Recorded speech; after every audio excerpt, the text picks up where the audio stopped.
welcome. This is Colleen Pearl the Cool Crone, and welcome back to my channel.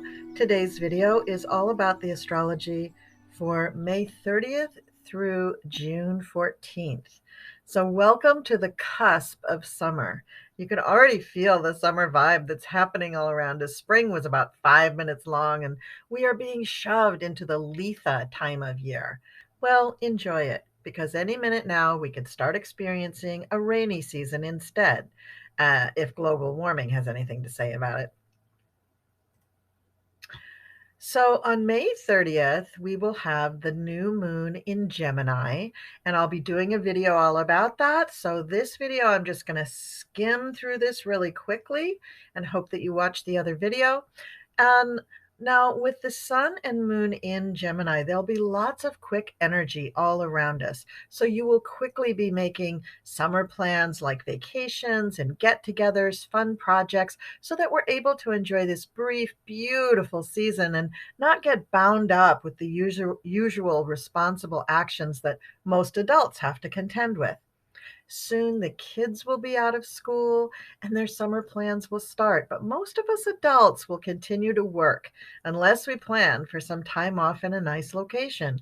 So be sure that you plan some, even if it's just hanging out on your back porch or backyard with your feet in a kiddie pool. You need it and you deserve it. Now let me tell you what's going to be in this video: the planetary ingresses, all the retrograde planets, and all the aspects for the period May 30 to June 14. Here we go. Planetary ingresses. So we really only have one in this short period, and that's that on June 13th, Mercury enters Gemini. Yes, Mercury was retrograde in Gemini. They went all the way back into Taurus. And even though they started moving forward in early June, June 4th, they still did not make it into Gemini until June 13th. So that's a long time. It took a while for it to get there. Now, Mercury, in one of its home signs, and in my opinion, its real sign, brings very quick energy and communications. And coming out of a retrograde period, it's going to feel like our mouths and our brains have been shot out of a slingshot. Kablam! We won't be able to get the words out fast enough. So be ready for that. It's going to be a big relief to some after the part of the retrograde that was in Taurus. That was just too damn slow. Now let's move on to the retrograde planets. So Mercury stations direct on June 3rd at 26 degrees Taurus 9 minutes and begins its forward motion on June 4th.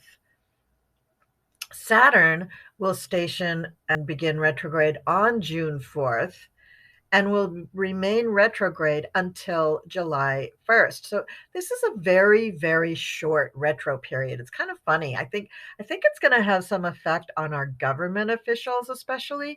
I think for most of us mortals, it may just be things like finding restrictions lifted, like working in the office less and working from home more, or perhaps some good news about pandemic issues, or it could be just that Saturn is just too sleepy to give a crap, because when a big planet goes into retrograde, it pretty much goes to sleep.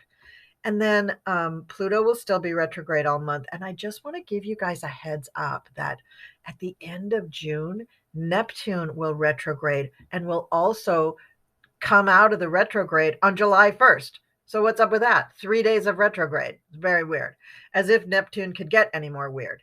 Now it's going to sleep in the retrograde. So be ready for some areas of your life to feel like they're sleepwalking through fog. That's pretty much what it's going to be like. But that isn't until the end of the month. But I just thought I would give you a little heads up that that's probably a great time to be on vacation and not a great time to be doing anything really hot and heavy at work. Now let's talk about the planetary aspects. Okay, on May 31st, we have Mars square Lilith. All right, so if you've ever had a yen for finding a dominatrix, today is your lucky day. Mars, which is sexual energy, passion, is squaring, meaning the energy will be compelling you in a way that may feel uncomfortable. The dark goddess who rules all our little dark quirky places down there. So get your yayas out because it's going to get real there with Mars square and Lilith.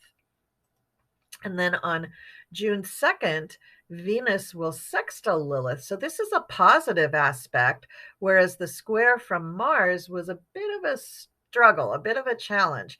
So with Venus, if you have found your dominatrix, you can share a romantic dinner for two. And then, well, well, YouTube would put me in YouTube jail for saying it, but you know what happens after a lot of those romantic dinners when you're both dressed in latex. Okay, we can move on now. I think you get the drift. And then on June 6th, we have the Sun sextile Chiron. Now, sparks will fly, at least in your heart, to set off on a healing journey. You may feel inspired to get to the doctor and have a bunch of medical things checked out, or you may be inspired to get to a naturopath and start meditating, or even go to a therapist. But one way or another, you are going to facilitate your own healing under this transit. And then on June 10th, we have Mercury trining Pluto. Yes, let's get our scientist hats out and figure out some shit. For example, how to solve climate change issues, such as all our houses going underwater, how to provide for housing for everyone, how to grow food without damaging our farmlands, etc. Let's just start thinking clearly about how we need to get rid of pollution and corruption and start living cleanly and fairly. That would be really, really nice.